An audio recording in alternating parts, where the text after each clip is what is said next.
ಒಬ್ಬ ಯುವತಿಯ ಏನೋ ಒಂದು ಅಮಾನುಷ ಕೊಲೆಯಾಗಿದೆ. ಹಿಂದೂ ವಕೀಲರ ಸಂಘ ಇದನ್ನು ಬಲವಾಗಿ ಖಂಡಿಸ್ತಾ ಇದೆ. ಈ ಘಟನೆ ನಡೆದ ದಿನದಿಂದನೇ ನಾವು ಕೂಡ ಸೂಕ್ಷ್ಮವಾಗಿ ಅಬ್ಸರ್ವೇಷನ್ ಅನ್ನು ಮಾಡ್ತಾ ಇದ್ದೇವೆ. ಯಾವ ಒಂದು ಕುಟುಂಬ ತಮ್ಮ ಮಗಳನ್ನು ಕಳ್ಕೊಂಡು ದುಃಖದ ಸ್ಥಿತಿಯಲ್ಲಿದೆ ಅಂತ ಒಂದು ಕುಟುಂಬಕ್ಕೆ ಧೈರ್ಯ ತುಂಬುವಂಥ ಕೆಲಸ ಮಾಡಬೇಕಾಗಿದ್ದಂಥ ಸರ್ಕಾರ, ಮಾನ್ಯ ಗೃಹ ಮಂತ್ರಿಗಳು ಹೇಳ್ತಾರೆ ಅದು ಒಂದು ವೈಯಕ್ತಿಕ ಕಾರಣದಿಂದ ಆದಂಥ ಘಟನೆ ಅಂತ ಹೇಳ್ತಾರೆ. ಮುಖ್ಯಮಂತ್ರಿಗಳು ಅದೊಂದು ಆಕಸ್ಮಿಕ ಘಟನೆ ಅಂತ ಹೇಳ್ತಾರೆ. ಮೊನ್ನೆ ಉಪಮುಖ್ಯಮಂತ್ರಿಗಳು ಹೋರಾಟದ ಮುಖಾಂತರ ಒಂದು ಸಮುದಾಯದ ಮನೋಭಾವನೆಯನ್ನ ನೀವು ಅವರಿಗೆ ಅವಮಾನವನ್ನ ಮಾಡ್ತಾ ಇದ್ದೀರಿ ಅಂತ ಹೇಳ್ತಾ ಇದ್ದಾರೆ. ಆದರೆ ಈ ಕುಟುಂಬಕ್ಕೆ ಧೈರ್ಯ ತುಂಬುವಂತ ಕೆಲಸ ಸರ್ಕಾರ ಮಾಡುವಲ್ಲಿ ವಿಫಲ ಆಗಿದೆ. ಇದನ್ನು ನಾವು ಉಗ್ರವಾಗಿ ಖಂಡಿಸ್ತಾ ಇದ್ದೇವೆ. ಈ ತನಿಖೆಯನ್ನು ಕೂಡ ಅದರಲ್ಲಿ ಏನೋ ಒಂದು ಫೇಕ್ ಫೋಟೋಗಳನ್ನ ಮಾಧ್ಯಮದ ಮುಖಾಂತರ, ಅದೇ ರೀತಿ ಸೋಷಿಯಲ್ ಮೀಡಿಯಾದ ಮುಖಾಂತರ ಏನೋ ಹರಡಿ ಬಿಡ್ತಾ ಇದ್ದಾರೆ. ಆ ಒಂದು ಕುಟುಂಬದ ತೇಜೋವಧಿಯನ್ನ ಮಾಡಬೇಕು, ಅವರ ಮನೋಬಲವನ್ನ ಕುಗ್ಗಿಸಬೇಕು, ಅವರ ಹೋರಾಟವನ್ನ ಹತ್ತಿಕ್ಕಬೇಕು ಅನ್ನೋ ಹಿನ್ನೆಲೆಯಲ್ಲಿ ಏನೊಂದು ಷಡ್ಯಂತ್ರ ನಡೀತಾ ಇದೆ.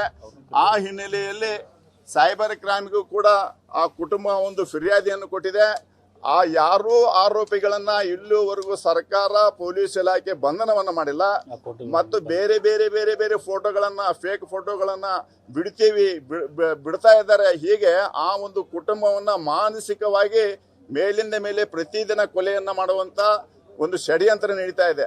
ಈ ಒಂದು ಪ್ರಕರಣ ಒಂದು ಏನೋ ಪ್ರಾರಂಭದ ಹಂತದಲ್ಲಿನೇ ಕಮಿಷನರ್ ಅವರು ಅದೊಂದು ಪ್ರೇಮ ಪ್ರಸಂಗ ಅಂತೇಳಿ ಒಂದು ಅವನ ವರ್ಷನ್ ಅಂತ ಹೇಳೋದ್ರ ಮುಖಾಂತರ ಏನು ಒಂದು ಸಮಾಜದ ದಾರಿಯನ್ನು ತಪ್ಪಿಸ್ತಾ ಇದ್ದಾರೆ.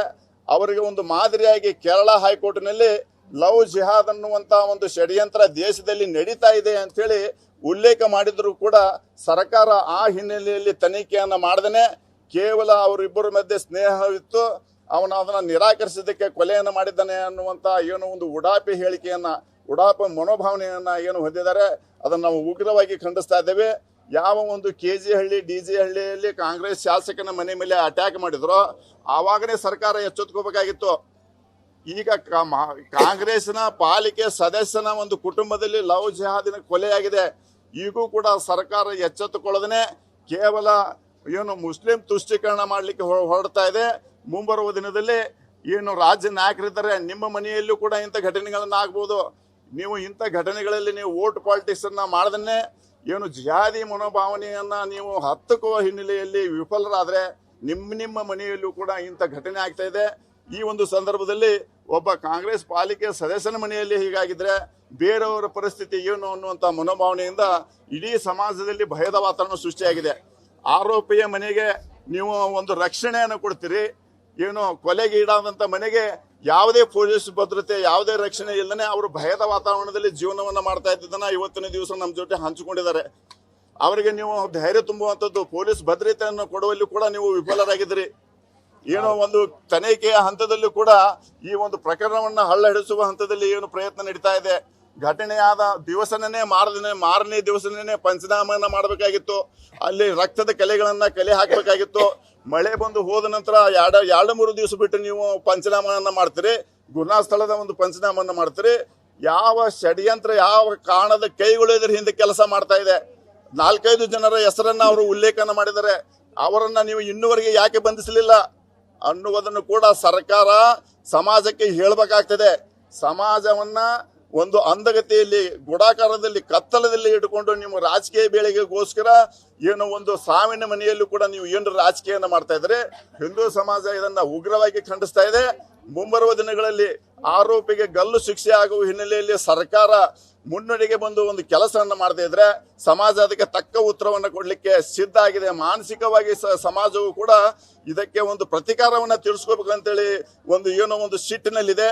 ಮುಂಬರುವ ಅನಾಹುತಗಳಿಗೆ ಸರ್ಕಾರನೇ ನೇರವಾಗಿ ಹೊಣೆ ಆಗಬೇಕಾಗ್ತದೆ. ಈ ಹಿನ್ನೆಲೆಯಲ್ಲಿ ನಾವು ಈ ವೇದಿಕೆ ಮುಖಾಂತರ ಎಲ್ಲ ಸಮಸ್ತ ಹಿಂದೂ ವಕೀಲ ಬಾಂಧವರಿಗೆ ಒಂದು ಕರೆಯನ್ನು ಕೊಡ್ತಾ ಇದ್ದೇನೆ. ಯಾರು ಕೂಡ ಈ ಒಂದು ಪ್ರಕರಣದಲ್ಲಿ ವಕಾಲತ್ತನ್ನು ವಹಿಸಬಾರ್ದು ಅಂತೇಳಿ ಹಿಂದೂ ಸಮಾಜದ ಪರವಾಗಿ ನಾನು ಕಳಕಳಿಯ ವಿನಂತಿಯನ್ನು ಮಾಡ್ಕೊಂತ ಇದ್ದೇನೆ. ಯಾರೋ ಒಬ್ರು ಬಂದ್ರು, ನ್ಯಾಯ ಹಿರೇಮಠನ ಹೆಸರಿನಲ್ಲಿ ನಾವು ಕಟ್ಟಡಕ್ಕೆ ಹೆಸರನ್ನ ಇಡ್ತೀವಿ ಅಂತ ಹೇಳಿದ್ರು. ಏನೋ ಕಟ್ಟಡಕ್ಕೆ ಹೆಸರು ಇಡೋದ್ರ ಮುಖಾಂತರ ನೀವು ಫಯಾಜನ್ನ ಲವ್ ಜಿಹಾದ್ ಹೀರೋ ಮಾಡ್ಲಿಕ್ಕೆ ಹೊಟ್ಟಿದ್ದೀರಿ. ನಿಮಗೆ ಆ ಪರಿ ತಾಕತ್ತು ಮತ್ತು ಆ ಪರಿ ಕಳೆ ಇದ್ರೆ ನಿಮ್ಮ ಒಂದು ಏನು ಸ್ಕೂಲು ಕಾಲೇಜ್ ಇದೆ ಆ ಒಂದು ಶೌಚಾಲಯಕ್ಕೆ ಫಯಾಜ್ ಅಂತ ಹೆಸರು ಇಡೋದ್ರ ಮುಖಾಂತರ ಆ ಒಂದು ಅಂತ ಮಾನಸಿಕತೆಗೆ ವಿರೋಧವನ್ನು ವ್ಯಕ್ತಪಡಿಸ್ರಿ ಅಂತೇಳಿ ನಾನು ಒಂದು ಅವರಿಗೆ ಕೂಡ ಒಂದು ಕರೆಯನ್ನು ಕೊಡ್ತೇನೆ. ಹೀಗೆ ಇಂಥ ಘಟನೆಗಳು ಮರುಕಳಿಸಬಾರದು ಅನ್ನುವ ಹಿನ್ನೆಲೆಯಲ್ಲಿ ಈ ಒಂದು ನೇಹಾ ಹಿರೇಮಠ್ ಇಡೀ ಸಮಾಜದ ಇಡೀ ದೇಶದ ಮನೆ ಮಗಳಾಗಿ ಮುಂಬರುವ ಎಲ್ಲ ಮಕ್ಕಳಿಗೆ ಜಿಹಾದಿ ಮನಸ್ಥಿತಿಯ ಜೊತೆಗೆ ಯಾವುದೇ ಕೂಡ ಸಂಬಂಧ ಸ್ನೇಹ ವ್ಯವಹಾರ ಕೂಡ ಮಾಡಬಾರದು ಅನ್ನುವ ಹಿನ್ನೆಲೆಯಲ್ಲಿ ಒಂದು ದೇಶದಲ್ಲಿ ಒಂದು ವಾತಾವರಣ ನೇಹಾ ಹಿರೇಮಠ್ ಅಮರಳಾಗಿ ಎಲ್ಲರ ಮನೆ ಮಗಳಾಗಿರ್ತಾಳೆ ಅಂತ ನಾ ಹೇಳಿಕ್ ಬಯಸ್ತೇನೆ. ಅವರು ಬಂದಿದ್ರು ಮುಸ್ಲಿಂ ವಕೀಲರ ಸಂಘಕ್ಕೂ ನಾವು ಮನವಿ ಮಾಡ್ತೀವಿ ಅಂತ ಅಂಜುಮನ್ ಅವ್ರು ಹೇಳಿದಾರೆ. ಯಾರಾದ್ರೂ ಹಾಕ್ತಾ ಇದಾರ ಈ ತರ ಏನೋ ಗಮನಕ್ಕೆ ಬಂದಿದೆ? ನೋಡಿ, ಇಂತಹ ಘಟನೆಗಳಾದಾಗ ನಾವು ಕಳೆದ 25 ವರ್ಷದಿಂದ ನಾನು ಸೂಕ್ಷ್ಮವಾಗಿ ನಾನು ಅಬ್ಸರ್ವ್ ಮಾಡ್ತಾ ಇದ್ದೇನೆ. ಇಂತಹ ಪ್ರಕರಣದಲ್ಲಿ ಅವರು ನೇರವಾಗಿ ವಕಾಲತ್ತನ್ನು ಹಾಕದೇನೆ ಕಮ್ಯುನಿಸ್ಟ್ ಮಾನಸಿಕತೆ ಇರತಕ್ಕಂತ ಜನರನ್ನ ಮುಂದೆ ಇಟ್ಟುಕೊಂಡು ಅವ್ರ ಮುಖಾಂತರ ವಕಾಲತ್ತನ್ನ ಹಾಕಿ ನಡೆಸಿದಂಥದ್ದನ್ನು ನಾವು ಸಾಕಷ್ಟು ನೋಡಿದ್ದೇವೆ.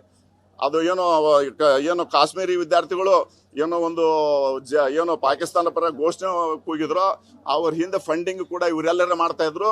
ಮುಂದಗಡೆ ಬೇರೆ ಕಮ್ಯುನಿಸ್ಟ್ ದೇಶಕ್ಕೆ ಕಮ್ಯುನಿಸ್ಟ್ ಇರ್ತಕ್ಕಂಥ ವಕೀಲರನ್ನ ಮುಂದೆ ಬಿಟ್ಟಿದ್ದನ್ನ ನಾವು ನೋಡಿದ್ದೇವೆ.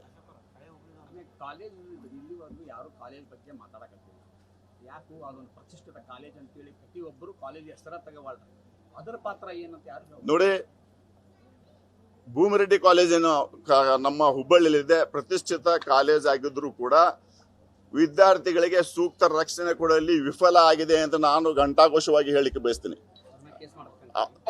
ನೋಡಿ, ಕಾನೂನಿನ ಚೌಕಟ್ಟಿನಲ್ಲಿ ಅವ್ರ ಮೇಲೆ ಏನಾದರೂ ಕ್ರಮ ತಗೊಳ್ಳಕ್ಕೆ ಅವಕಾಶ ಇದ್ರೆ ಆ ಸಂಸ್ಥೆಯ ಪ್ರಮುಖರ ಮೇಲೂ ಕೂಡ ಕ್ರಮ ಜರುಗಿಸಬೇಕು ಅಂತ ನಾನು ಆಗ್ರಹ ಮಾಡ್ತಾ ಇದ್ದೇನೆ. ಯಾಕಂದ್ರೆ ಕಾಲೇಜಿನಲ್ಲಿ ವಿದ್ಯಾರ್ಥಿ ಒಮ್ಮೆ ಕ್ಯಾಂಪಸ್ನಲ್ಲಿ ಬರ್ತಾಳಂದ್ರೆ ಕ್ಯಾಂಪಸ್ ಇಂದ ಹೊರಗೆ ಹೋಗೋರು ಕೂಡ ಅವಳ ರಕ್ಷಣೆ ಕೊಡುವಂತಹ ಜವಾಬ್ದಾರಿ ಆ ಕ್ಯಾಂಪಸ್ ಇರ್ತದೆ. ಕಾಲೇಜ್ನಲ್ಲಿ ಆಗ್ತಕ್ಕಂತ ಎಲ್ಲ ಘಟನೆಗಳಿಗೆ ಅವರೇ ನೇರವಾಗಿ ಜವಾಬ್ದಾರಿ ಆಗ್ತಾ ಇರ್ತಾರೆ. ವೆಪನ್ ಇಟ್ಕೊಂಡು ಒಬ್ಬ ವ್ಯಕ್ತಿ ಒಳಗಡೆ ಬರ್ತಾನಂದ್ರೆ ನೀವು ನೇಮಿಸಿದಂತ ಸೆಕ್ಯೂರಿಟಿ ಎಲ್ಲಿಗೆ ಬಂತು? ಯಾಕಂದ್ರೆ ನೀವು ಏನು ಅಡ್ಮಿಷನ್ಗೆ ಬಂದಾಗ ನಾವು ಎಲ್ಲ ತರದ ಸೌಕರ್ಯವನ್ನು ಕೊಡ್ತೀವಿ, ರಕ್ಷಣೆಯನ್ನು ಕೊಡ್ತೀವಿ ಅನ್ನೋದು ಎಲ್ಲ ದೊಡ್ಡ ಭಾಷಣಗಳನ್ನ ದೊಡ್ಡದಾಗಿ ಹೇಳ್ತಾ ಇರ್ತೀರಿ. ಒಂದು ಯುವತಿಯ ನಿಮ್ಮ ಸ್ಟೂಡೆಂಟ್ನ ಕೊಲೆ ಆಗಿದೆ. ಈ ಹಿನ್ನೆಲೆಯಲ್ಲಿ ಇಡೀ ರಾಜ್ಯದಲ್ಲಿರ್ತಕ್ಕಂಥ ಎಲ್ಲ ಶಿಕ್ಷಣ ಸಂಸ್ಥೆಗಳು ID ಕಾರ್ಡ್ ಅನ್ನ ಚೆಕ್ ಮಾಡೋದ್ರ ಮುಖಾಂತರ ವಿದ್ಯಾರ್ಥಿಗಳನ್ನಷ್ಟೇ ಒಳಗೆ ಬಿಡಬೇಕು. ಅನೇಕ ಸಂದರ್ಭದಲ್ಲಿ ನಾವು ನೋಡಿದ್ದೇವೆ, ಪಾಲಕರಿಗೂ ಕೂಡ ಒಳಗೆ ಬಿಡದೇನೆ ಇಂಥ ಒಂದು ಉಡಾಪೆ ಜನರನ್ನ ಕೊಲೆಗಡಕರನ್ನ ಒಳಗೆ ಕಳಿಸೋದನ್ನ ನಾವು ಖಂಡಿಸ್ತಾ ಇದ್ದೇವೆ. ನ್ಯೂಸ್ ಫಸ್ಟ್ ನಿರ್ಭೀತಿಯಿಂದ ನಿಮ್ಮ ಪರವಾಗಿ.